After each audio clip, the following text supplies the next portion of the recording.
Good morning, everyone. How y'all doing? Ready for the weekend.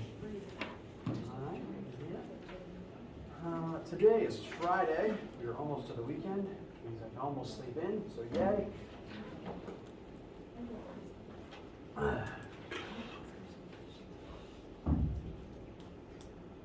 Let's see.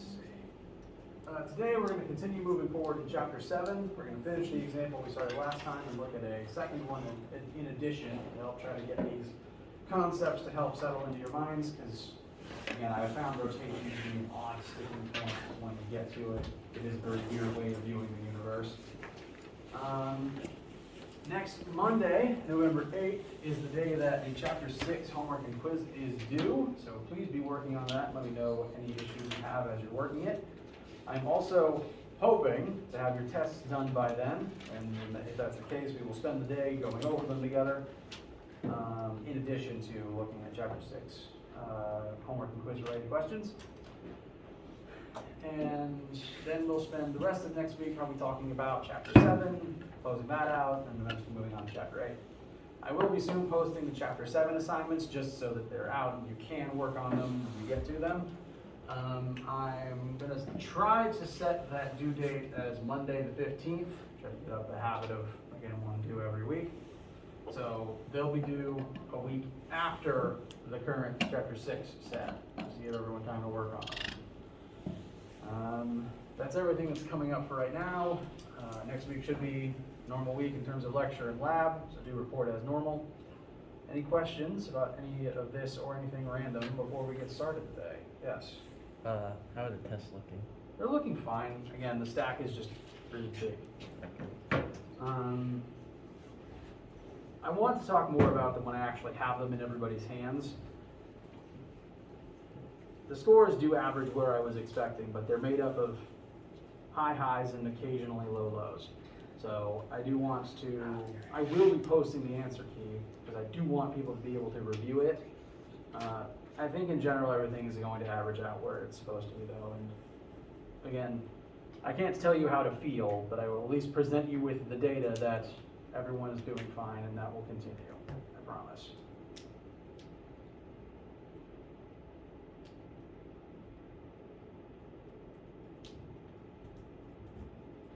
Additionally, I do encourage you to ask me any questions you have about, or come to me with any concerns you have about like what your current overall grade is, because this test happened after midterm, so the midterm score doesn't reflect things with the test involved. So if you want to know your total current grade, once I have them all in, I can calculate what your actual overall class score is right now, tell you things like what you need to do on the next test or what you need to do on the exam to score within a certain margin. I recommend you email me those questions, because if you ask me in person, I'm not going to remember to do it. Email is the best way I can physically see it written down and have that backlog already. So, but you do need to ask, because I won't know if you're curious unless you tell me. And I have to generate that number for each individual person. So if you don't ask, I can't get it to you. So send an email about anything that you're curious about. Any other questions?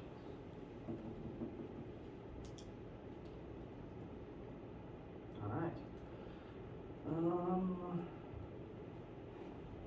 Where were we? Yes. Please ask, again, literally any question you have at any time, because if you are confused about something, I won't know unless you tell me. My explanations can only get better as you ask questions. I don't know what's confusing without that data. Last time, as it relates to Chapter 7, we were looking at a specific example of converting between linear and rotational data. We've been exploring the rotational world and how it relates back to the linear world. I'm going to rewrite all the variables for this one. But we calculated, we have this car that is initially driving forwards. Initial velocity is 29 meters per second. The driver hits the brakes and begins decelerating at negative 1.75 meters per second squared. The tires have a known radius of 33 meters.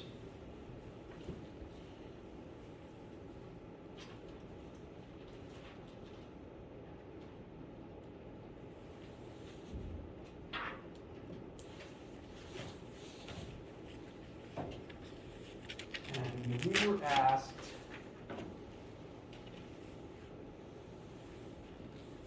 for the angular displacement of the tires as this car moves forward. So even after hitting the brakes, the car will still move forward for some distance as it slows down.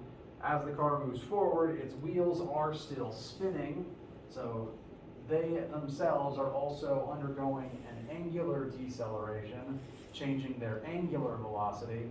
And as they're spinning, well, there's still some number of radians is still elapsing. There's still some number of rotations until we come to a complete stop. I believe we did successfully find that number of radians last time. Does anyone have that number in their notes? Because I don't remember what it is. 728.6 radian. 720.6? 828.6. Thank you. Sorry. No, I do not have very good ears, so I apologize. 128.6 radians, is that it? Okay, so that is the number of radians that elapsed. If we wanted to, we could calculate the number of rotations, that is. Just to put this conversion back on the board. 2 pi radians is the equivalent of 1 full rotation. Occasionally, the word revolution might be used in the same way. Rotation and revolution are going to be pretty much synonymous for this part of the class, so no need to differentiate.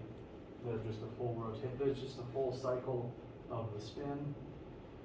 So if you were to divide this number by 2 pi, you could figure out the number of full complete spins it went through. However, the next thing that we are actually asked for as opposed to that is what is the angular speed of the wheels after the car has traveled half of that total distance.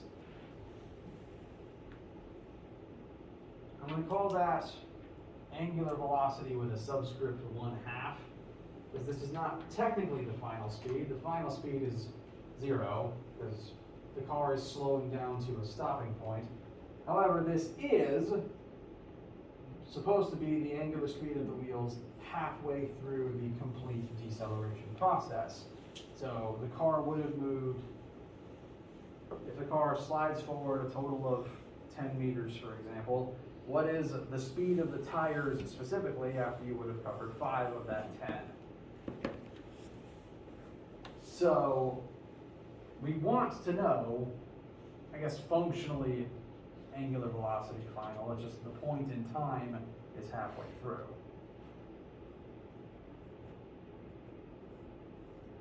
So we're after that angular velocity.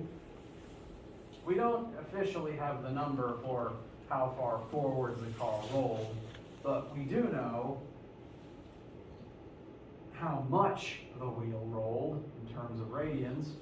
And so ideally, half of the distance forward should also be half as many spins of the wheel. So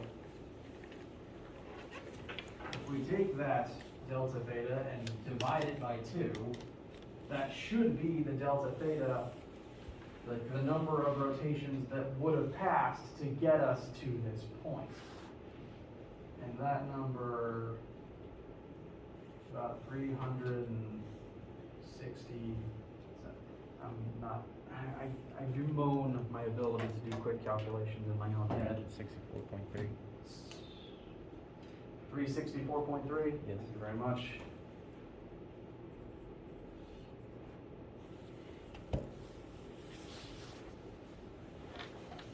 So this should represent the number of radians the tire spun by this point in time.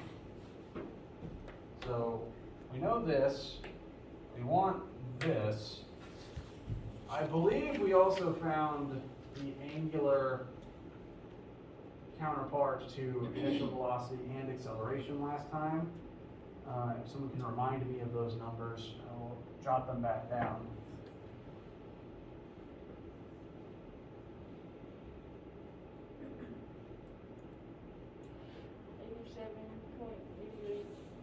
For the first one. Yes, 87.8, I remember that one now. And Negative 5.3.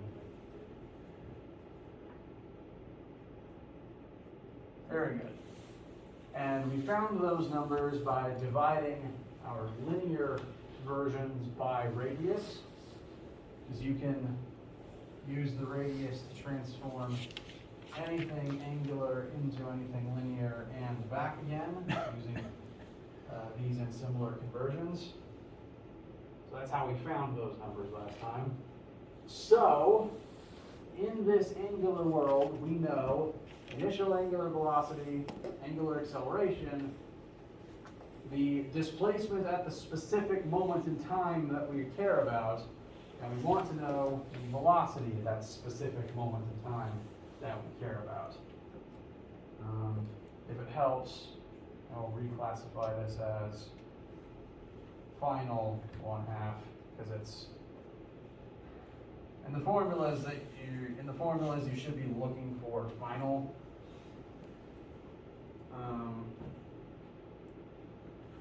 I guess the delta, I'm just second guessing myself at this point, I apologize, I should be more decisive. With what we know and what we don't know, we are after a specific delta a specific omega final, a specific angular velocity.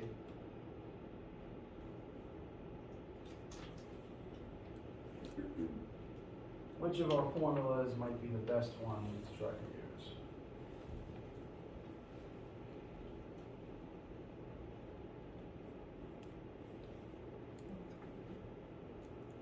Which one, sorry? Oh, yes, I keep forgetting that there's an extra one at the top. So, the last one, very good. We are after a specific final velocity. We know the initial, we know the acceleration, we know how far we've gone at that point in time. So, I'm going to keep calling it Formula 4 because it's the fourth one of the Fantastic Four formulas from the start of the class. It's just the number is offset by the addition of this at the top. So, it's the fourth formula on the equation sheet, just the angular version. That's our better bet for right now than Formula 3, because Formula 3 doesn't have a final velocity in it, and we don't know what time is. So, 4 is becoming a very useful tool these days as it happens. Omega final squared equals omega initial squared plus 2 alpha theta. So, omega final is what we are after. That'll be equal to omega initial squared. So it'll be 87.88 plus 2 times our angular acceleration of negative 5.3. That negative is important. And then our halfway displacement of 364.3.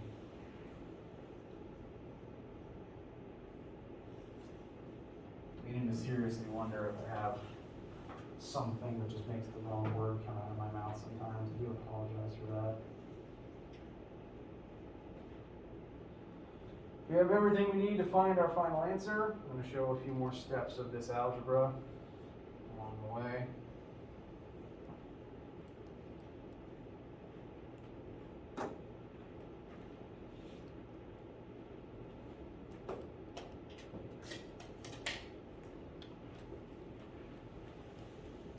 We're going to need to square 87.88.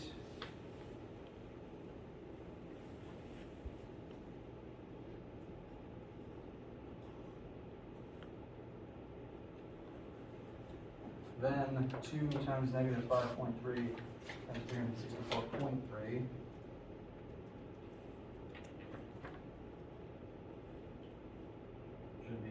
negative 3,861.58. All of that will go under a square root. Because to get to omega final, we need to take the square root of both sides.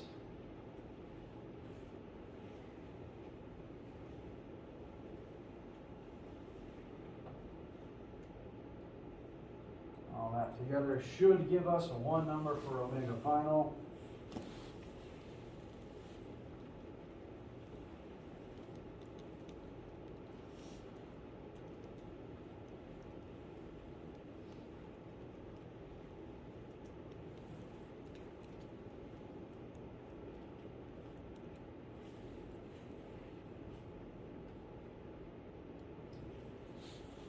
You have calculation. 62.114. Very good. Does anyone disagree?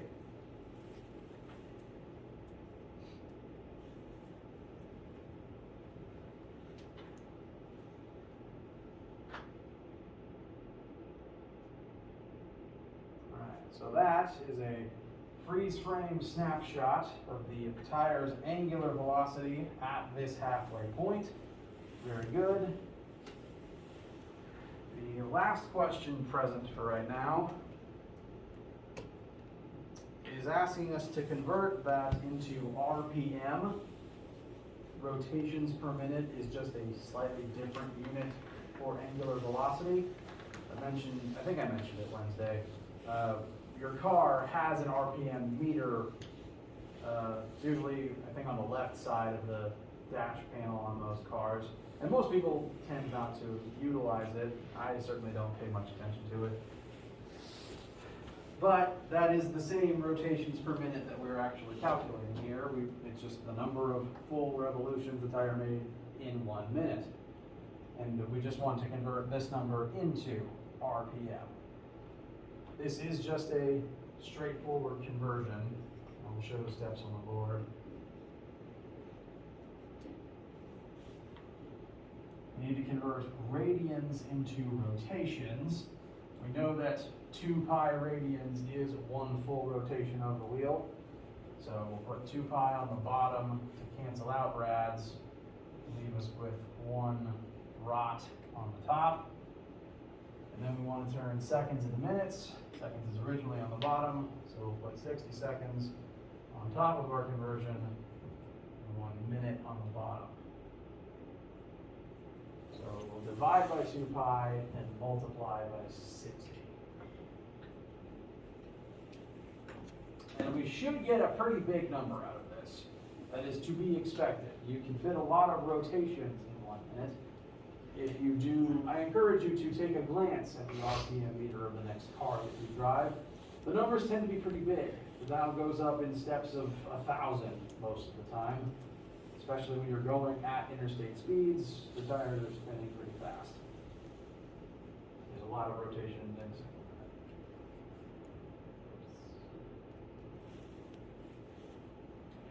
62.4 divided by 2 pi times 60. What is our RPM looking like?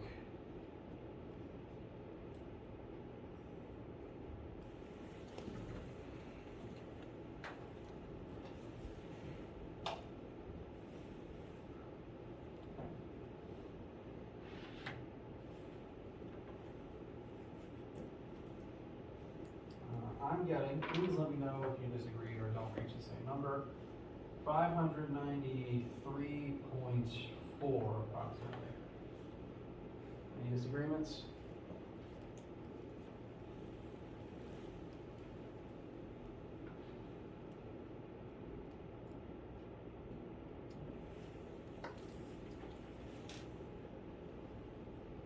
All right.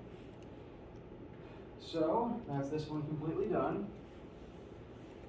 And I honestly want to know, how did it feel? How does this question in its entirety feel to you guys? Okay, some shrugs, some so-sos. I've mentioned that this is, again, kind of a weird point for a lot of students in this class, and that's fair because we tend not to think in terms of this type of situation. We don't tend to acknowledge the spinning much unless you're focusing directly on it. And since we've been using the linear world this entire class, it's weird to kind of step into this parallel alternate world.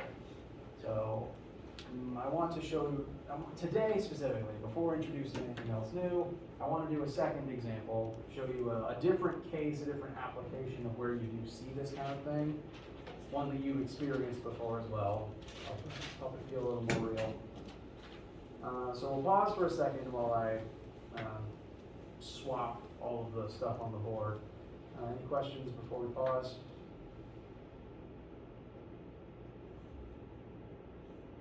All right, we'll resume in a second with that other example. If you need water, bathroom, etc., now's a good time. I'll be erasing the board to make room for new math.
Feeling, do you have any questions or concerns before we resume?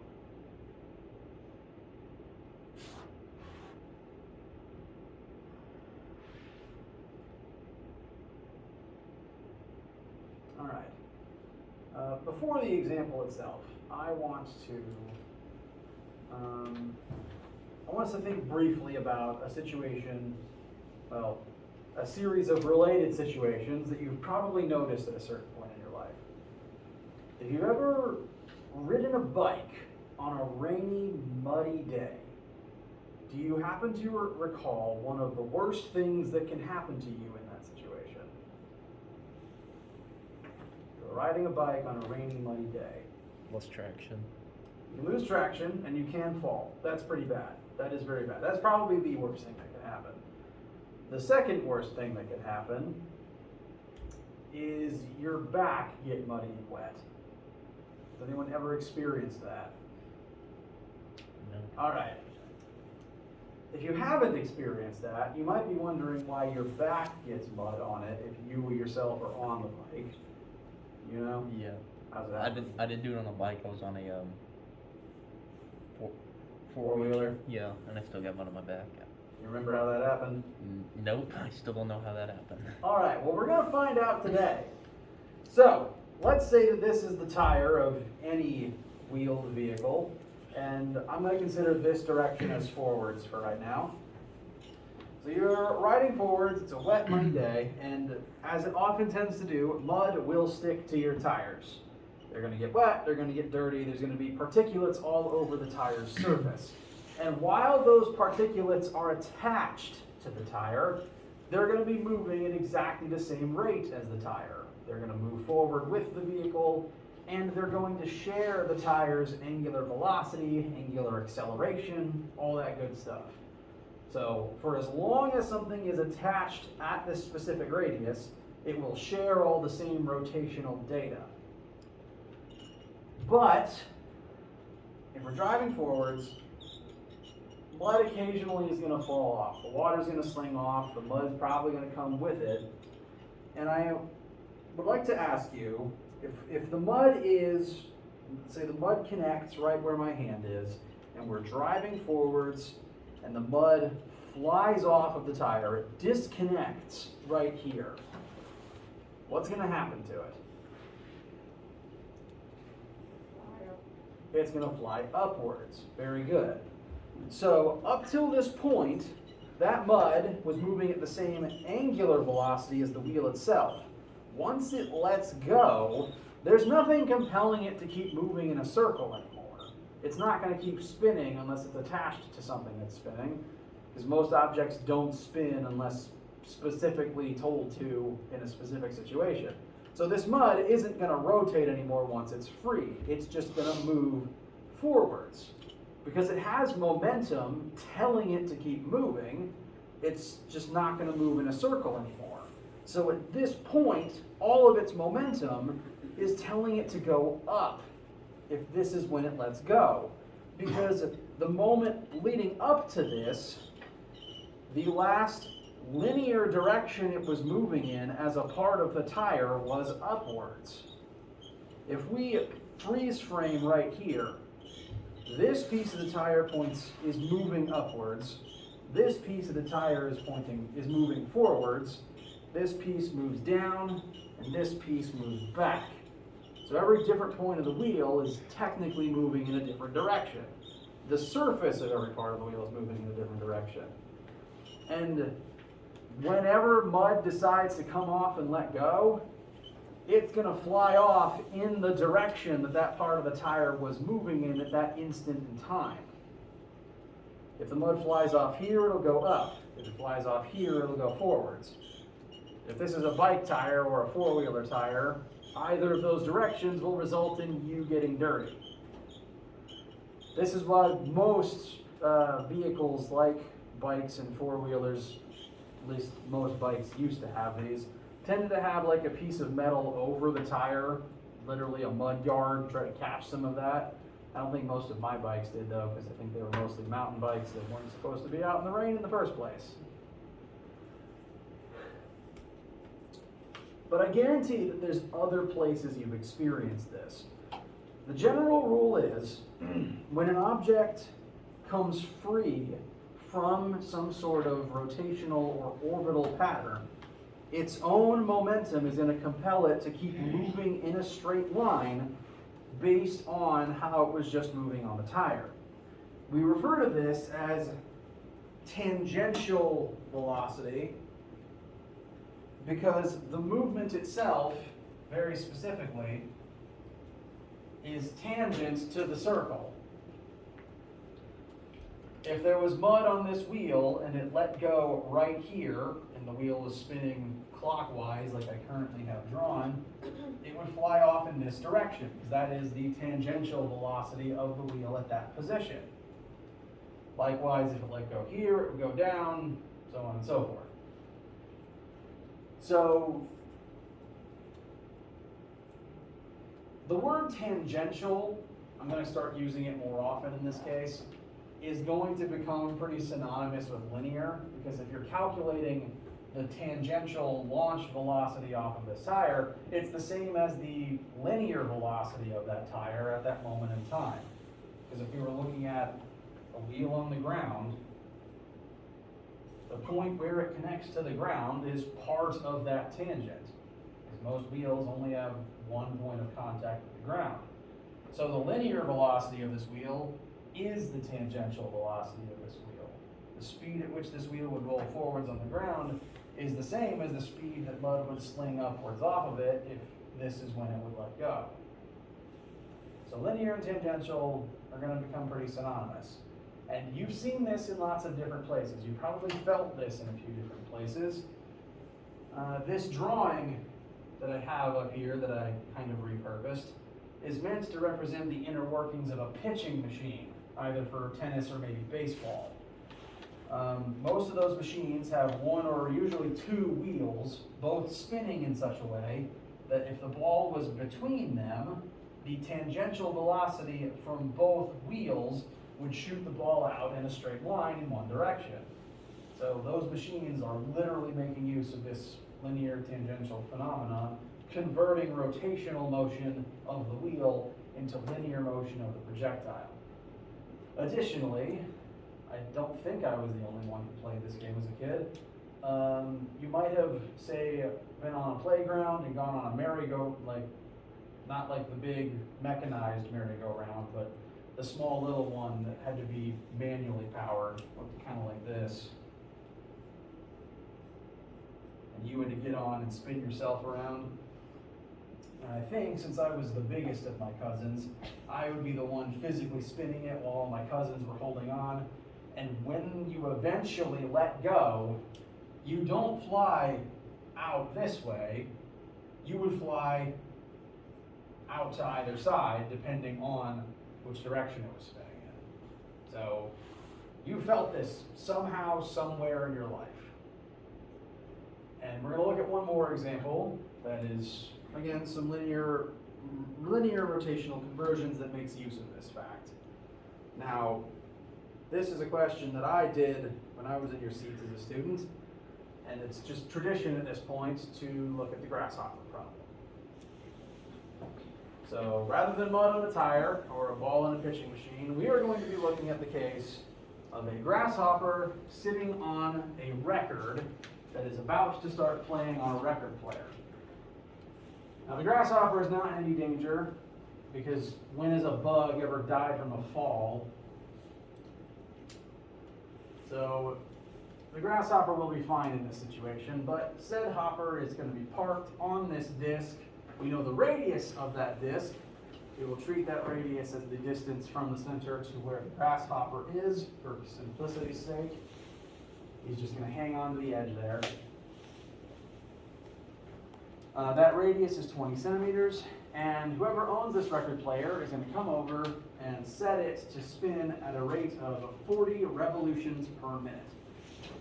I've only managed to play with a handful of record players when I was a child, but I at least learned that they do all have variable speed settings, which is probably the one benefit of vinyl over a CD, in my opinion. You can crank it up and make any song sung by the Chipmunks. Alternatively, you can slow it down and just listen to the horror that ensues.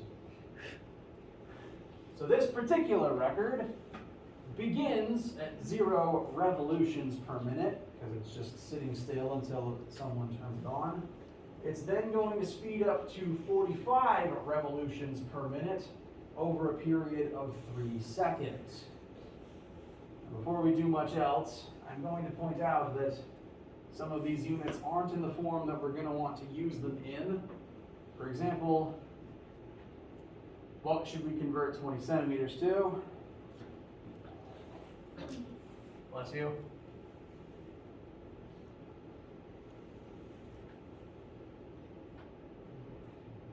Even for a weird problem on this scale, we are still going to want to use meters, so that should be 0.20 meters. And our speeds here are in terms of revolutions per minute, which again tells us exactly what we're supposed to know, but we are going to want that in radians per second. So we're just going to do the reverse of the conversion we did to end the previous example. Last time we took radians per second and turned it into rotations per minute. Now we're starting at revolutions per minute and turning it into radians per second. I mentioned that revolutions and rotations will generally be synonymous, so it'll be the same conversion, one rotation, one revolution. You'll follow the same math. So 45 rev per min. 1 rev is 2 pi rad. Put revs at the bottom to cancel that out.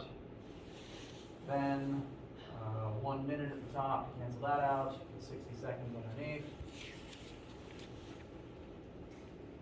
So we're now going to multiply by 2 pi and divide by 60. And that will tell us our radians per second. I believe that comes out to approximately 4.7. Does anyone disagree?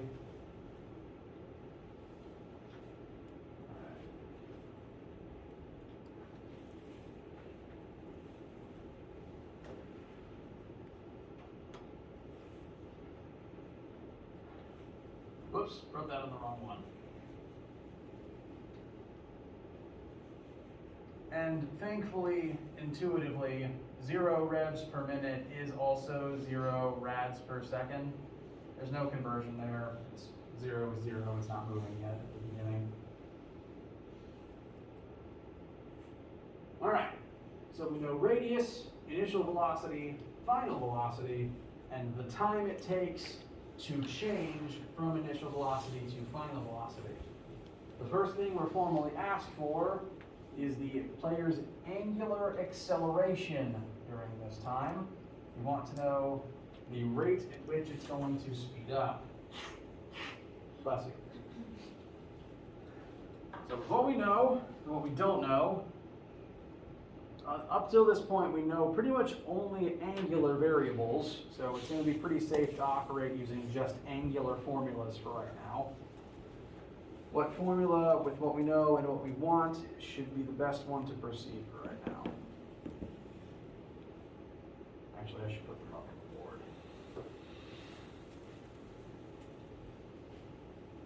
We have angular variables, so it's safe to just look exclusively at the angular column for right now. We're specifically after angular acceleration. Only 3 of the 4 actual equations up here have that in it. Bless you, by the way. 4, we don't know displacement yet, so we'll put that one on pause.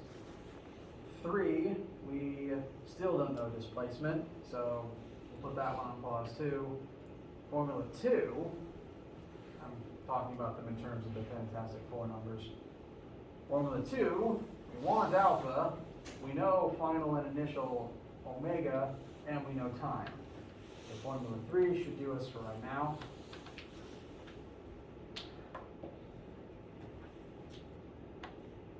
We've got alpha equals, I'm going to rewrite delta omega as omega final minus omega initial divided by time.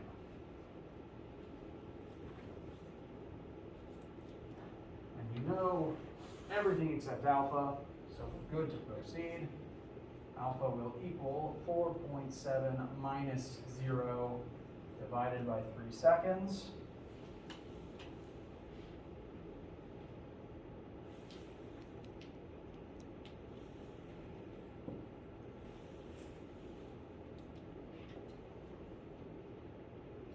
So what will that give us for alpha? Can you repeat that, sorry? Thank you very much.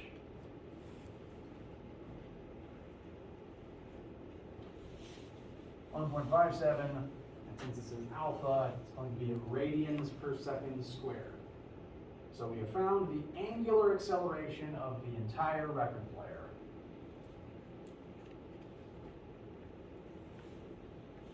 Any questions so far?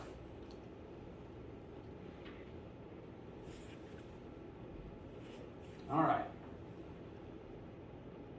Next question, I need to tab back to that slide. Pardon me.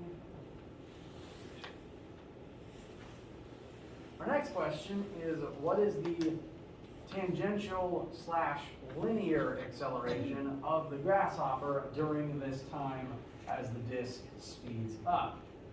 So again, the grasshopper attached to the player, to the disk, will share all of the disk's angular numbers until it eventually lets go. So it's been accelerating at the same rate as the disk for these 3 seconds.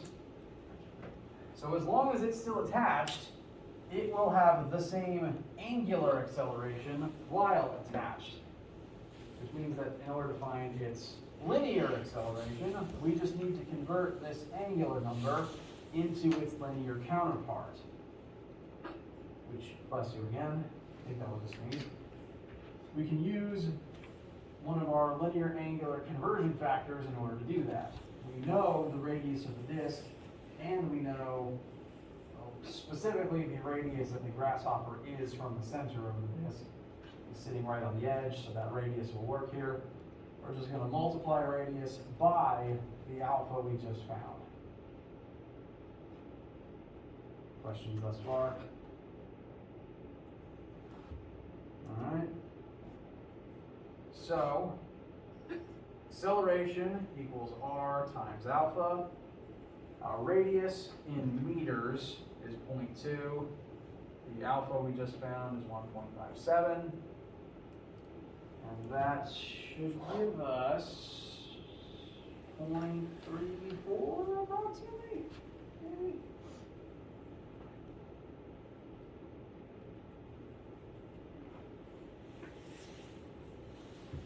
Maybe just 0.4. I got 3.14. I meant 0.314. 0.314, thank you.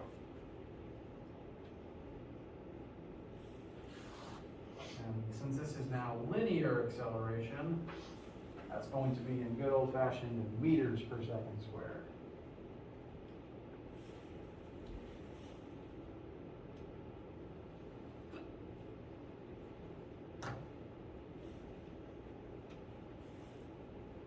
Questions about that?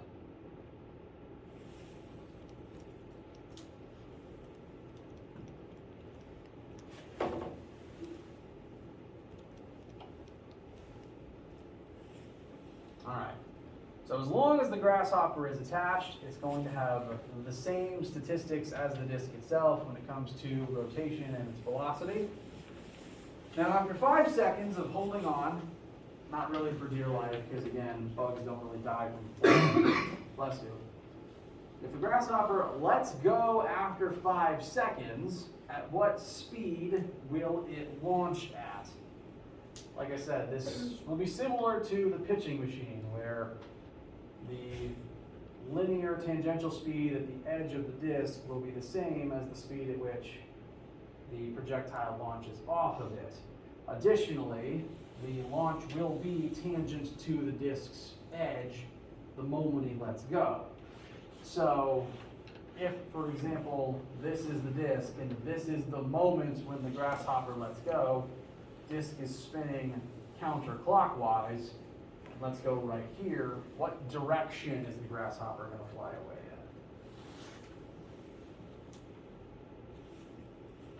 in? So, spinning counterclockwise, let's go at the top of the disk. Very good. So at the top of the disk, tangent line points kind of in just the horizontal axis, and specifically, if the disk is spinning counterclockwise, this is the direction the grasshopper will launch away in. And the speed at which the grasshopper launches away at will be the same as the linear speed of the disk itself at its edge. So we just need to find the final linear velocity of the disk. There's one catch here, because we were told grasshopper lets go after 5 seconds.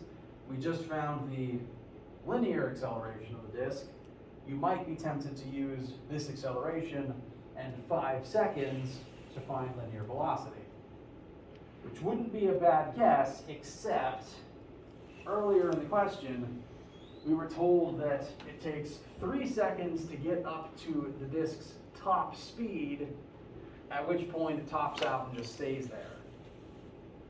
So this is the disk's final angular velocity. It won't accelerate after that.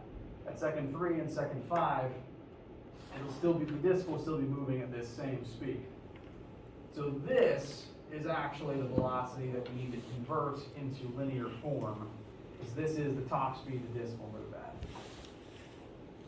But since we know that top speed, we just need to convert it into linear form. V equals radius times omega. So 0.2 times 4.7 radians per second. That's, I think, just shy of 1, maybe. 0.94, yeah. 0.94, thank you. Since this is velocity, linear velocity, that'll be in good old meters per second.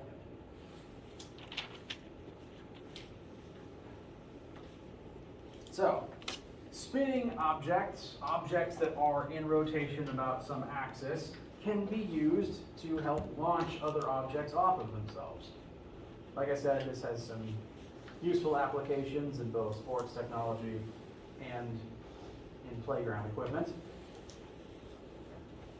How's all this feel so far? Getting some thumbs up, that's good. That's it for today. Next time, we're going to look at some new angular concepts. Like I said, every linear concept we've talked about so far has an angular counterpart. We'll begin discussing more of those. We'll also begin discussing 1 or 2 principles that are kind of hybrids of linear and angular rotation, of linear and rotational movement. Like I said, more to come next week, Monday. More to come next week.